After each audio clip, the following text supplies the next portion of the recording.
सुनिए। श्रीमती प्रगति परिदा जी, विभिन्न राज्यों से पधारे हुए मंत्रीगण, सचिव महिला एवं बाल विकास मंत्रालय भारत सरकार श्री अनिल मलिक जी, भारत सरकार और विभिन्न प्रदेशों से पधारे अधिकारीगण व समस्त प्रतिभागीगण, वीरता, त्याग एवं शौर्य की भूमि राजस्थान और वीर शिरोमणि महाराणा प्रताप व पन्नाधाई की कर्म भूमि मेवाड़ में इस राष्ट्रीय चिंतन शिविर में पधारने पर आप सभी का हार्दिक स्वागत व अभिनंदन। केंद्र में प्रधानमंत्री श्री नरेंद्र मोदी जी के नेतृत्व में proactive, pro responsive, pro development वाली सरकार है। विकसित भारत 2047 के लक्ष्य को प्राप्त करने के लिए भारत सरकार द्वारा समाज के सभी वर्गों के लिए योजनाएं बनाई जा रही हैं व अभियान चलाए जा रहे हैं। राजस्थान में भी भाजपा की डबल इंजन की सरकार माननीय मुख्यमंत्री श्री भजनलाल जी शर्मा जी के नेतृत्व में विकसित राजस्थान के लक्ष्य को लेकर आगे बढ़ रही है। समय समय पर जन कल्याण के लिए अपनी नीतियों और कार्यों पर चिंतन और मंथन करना हमारी सरकार की कार्यशैली रही है। इसके तहत महिला एवं बाल विकास मंत्रालय द्वारा हमारे राजस्थान में चिंतित शिविर आयोजित करने का सुअवसर प्राप्त हुआ, जो हमारे लिए गर्व की बात है। महिला वर्ग के सम्मान, सुरक्षा, स्वास्थ्य, शिक्षा व सशक्तिकरण के लिए केंद्र और राज्य सरकारें कार्य कर रही हैं। वहीं स्वस्थ नव पीढ़ी के निर्माण, उनके पोषण और देश के उज्जवल भविष्य के लिए भी सरकार प्रयासरत है। भारत सरकार द्वारा मिशन शक्ति, मिशन सक्षम आंगनबाड़ी व मिशन वात्सल्य को क्रियान्वित किया जा रहा है। राजस्थान सरकार इन सभी मिशन को पूरी गंभीरता से धरातल पर लाने हेतु प्रयासरत है, जिनमें कुछ मुख्य योजनाओं का उल्लेख मैं यहाँ करना चाहूँ। मिशन सक्षम आंगनबाड़ी के तहत आंगनबाड़ी सुदृढ़ीकरण 365 मॉडल आंगनबाड़ी विकसित किए गए। 6204 मिनी आंगनबाड़ियों को मुख्य आंगनबाड़ियों में क्रमोन्नत किया गया। 2000 मॉडल आंगनबाड़ी केंद्र खोले गए। करौली, बारा, धौलपुर में 2013 सक्षम आंगनबाड़ी खोले गए। 25,000 आंगनबाड़ियों को सुदृढ़ करने हेतु अनिल अग्रवाल फाउंडेशन के साथ MOU किया गया। लगभग 1.25 लाख साथियों का 10% मानदेय बढ़ाया गया। आंगनबाड़ी केंद्रों के माध्यम से 45 लाख लाभार्थियों को माइक्रो न्यूट्रिएंट्स फोर्टिफाइड पूरक पोषाहार दिया जा रहा है। किशोरी बालिका योजना के तहत 5 जिलों जैसलमेर, धौलपुर, करौली, सिरोही और बारा में 45,000 किशोरियों को पूरक पोषाहार दिया जा रहा है। मुख्यमंत्री अमृत आहार योजना द्वारा आंगनबाड़ी केंद्रों पर 3 से 6 आयु वर्ग के बच्चों के लिए दूध पाउडर उपलब्ध कराया जा रहा है। प्री स्कूल एजुकेशन में लगभग 17 लाख बच्चों को विविध प्रकार की गतिविधि आधारित पुस्तकों की शाला पूर्व तैयारी कराई जा रही है। मिशन शक्ति योजना में महिलाएं एवं बालिकाओं से जुड़ी योजनाओं की कुछ उपलब्धियों का वर्णन करना चाहूंगी। मुख्यमंत्री मातृत्व पोषण योजना के तहत द्वितीय संतान पर 6,000 का भुगतान, अब तक 3,32,000 लाभार्थी। राजस्थान जयपुर की आंगनबाड़ी सेविका सहायिकाओं की हालत पस्त, भजनलाल सरकार चिंतन शिविर में मस्त। आंगनबाड़ी सेविका सहायिकाओं की धरना प्रदर्शन अनिश्चितकालीन में हुई तब्दील। जी नमस्कार, मैं सविता कुमारी यादव। भारत वर्ष की तमाम आंगनबाड़ी सेविका सहायिका बहनों का आपका अपना यूट्यूब चैनल सविता कुमारी यादव में हार्दिक स्वागत करती हूँ, नंदन करती हूँ, अभिनंदन करती हूँ। बहनों, आपको बताते चले कि राजस्थान जयपुर की तमाम आंगनवाड़ी सेविका सहायिका बहनें आज 5वें दिन भी हड़ताल पर डटी रही। जी हां, आपने बिल्कुल सही सुना। राजस्थान जयपुर की तमाम आंगनवाड़ी सेविका सहायिका बहनें अपनी विभिन्न मांगों के समर्थन में छुट्टी का दिन होते हुए भी, रविवार का दिन होते हुए भी, इस ठंड के मौसम में झमाझम बारिश में धरना स्थल पर डटी हुई है। आप लोगों को भी पता है कि राजस्थान में कड़ाके की ठंड तो पड़ ही रही है, साथ में झमाझम बारिश भी पड़ रही है। ऐसी परिस्थिति में भी आंगनवाड़ी सेविका सहायिकाएं बहनें धरना स्थल पर डटी हुई है। अब देखना ये है कि ये बहरी गूंगी सरकार, निकम्मी सरकार इनकी सूद लेती है या नहीं लेती है। इन लोगों का कहना है कि आज 5 दिन बीत जाने के बाद भी सरकार की तरफ से कोई भी प्रतिनिधि वार्ता करने के लिए नहीं बुलाए। पहला दिन ICDS डायरेक्टर महोदय के साथ वार्ता हुई, कुछ मांगों पर सहमति बनी, कुछ मांगों पर सहमति नहीं बनी, लेकिन उसका लिखित रूप से हम लोगों को कुछ भी नहीं दिया गया। कारण हम लोगों का जो धरना प्रदर्शन था वो अनिश्चितकालीन में तब्दील हो गया।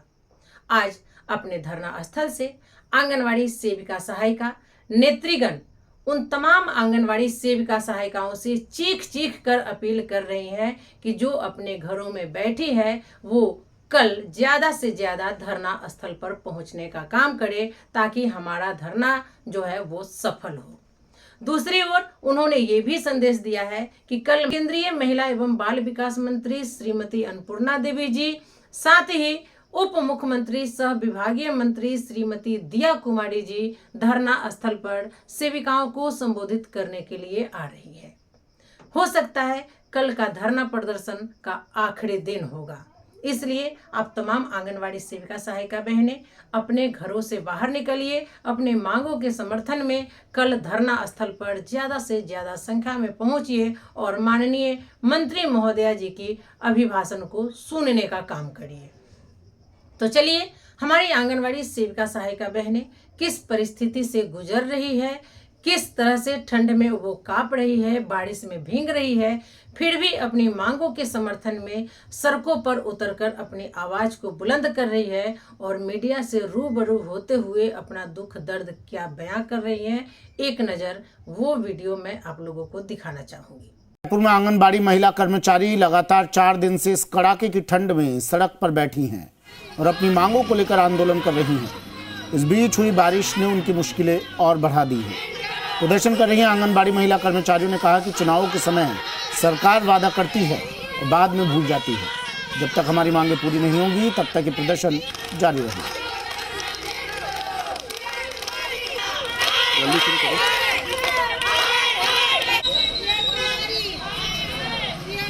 उदयपुर में महिला एवं बाल विकास विभाग को लेकर चिंतन शिविर चल रहा है, जहां पर इस विभाग को कैसे मजबूत किया जा सके, उसकी जो विकास की नींव को कैसे मजबूत किया जा सके, इस चीज को लेकर चिंतन किया जा रहा है। लेकिन यहां पर राजधानी जयपुर की तस्वीरें आप देख सकते हैं, किस तरह से महिलाएं जो है वो आंगनबाड़ी कार्यकर्ता महिलाएं यहां पर लगभग 4 दिन से सड़क पर लगातार बैठे हैं और लगातार सरकार से मांग कर रहे हैं, अधिकारियों से मांग कर रहे हैं कि हमारी मांग को सुना जाए। अब मौसम का हाल आप देख सकते हैं, किस तरह से बारिश आज हो रही है, लेकिन बारिश के बीच भी ये महिलाएं जो है वो सड़क पर यहाँ पर बैठने को मजबूर है और अपनी मांग लगातार सरकार से कर रही है कि उनको सुना जाए। जैसे कि 4 दिन हो गए हैं आपको यहाँ पर सड़कों पर बैठे हैं, सभी महिलाओं के साथ आप सड़क पर बैठे हैं। क्या मांग है और क्या किसी से बात नहीं हुई है, क्या कोई सुनवाई नहीं हुई है? आज हमें चौथा दिन है, जो रात और दिन हम यहीं पड़े रहते हैं। अभी तक किसी से कोई वार्ता नहीं हुई है। खाली पहले दिन 8 तारीख को हमारे जो निदेशक महोदय उनसे हमें मिलवाया गया था और हमारे जो डिमांड चार्ट है, मतलब मांग पत्र, उस पर चर्चा हुई। उन्होंने एक मौखिक आश्वासन दिया था कि हो सकता है ये आपकी जो समस्याएं हैं वो बजट में पूरी कर देंगे। बकायदा हमें कोई लिखित में नहीं दिया गया, ना ही आज तक सरकार के कोई प्रतिनिधि हमसे वार्ता की, ना कोई उनका नुमाइंदा आया है कि आप लोग यहाँ क्यों पड़े हैं, इतनी भयंकर सर्दी में हम यहाँ पड़े हैं। इधर तो सरकार महिला सशक्तिकरण की बात करती है, इधर उसी महिला जो उप मुख्यमंत्री और हमारे विभाग के मंत्री भी हैं, जो एक महिला होते हुए भी और उसी के विभाग की महिलाएं यहाँ रोड पे पड़ी। अब आज तक उन्होंने सुध नहीं ली। हमारी मंत्री तो उदयपुर में शिविर, वो चिंतन शिविर का आनंद ले रही है और हम यहाँ रोड पे इस सर्दी का आनंद ले रहे हैं। बिल्कुल, सर्दी भी काफी बढ़ रही है, बारिश भी आज देखी गई राजधानी जयपुर में, अभी सुनवाई नहीं हुई है, तो कब तक ऐसे ही सड़क पर बैठे रहना है, कब तक? मैं मीडिया के द्वारा सरकार को ये कहना चाहूंगी कि जब तक हमारी मांगे नहीं मान लेगी सरकार, हमारा शोषण बहुत हो गया। हमारी बहनें ऐसी से 40 वर्षों से काम कर रही है, तो हमारा शोषण बहुत हो गया। जब तक आके हमसे वार्तालाप नहीं कर देगी सरकार, तब तक हम ऐसे ही बैठे रहेंगे। चाहे सर्दी हो, गर्मी हो, बरसात हो, हम ऐसे ही डटे रहेंगे। चाहे हम मर क्यों नहीं जाए, पर हम यहीं पे खड़े रहेंगे।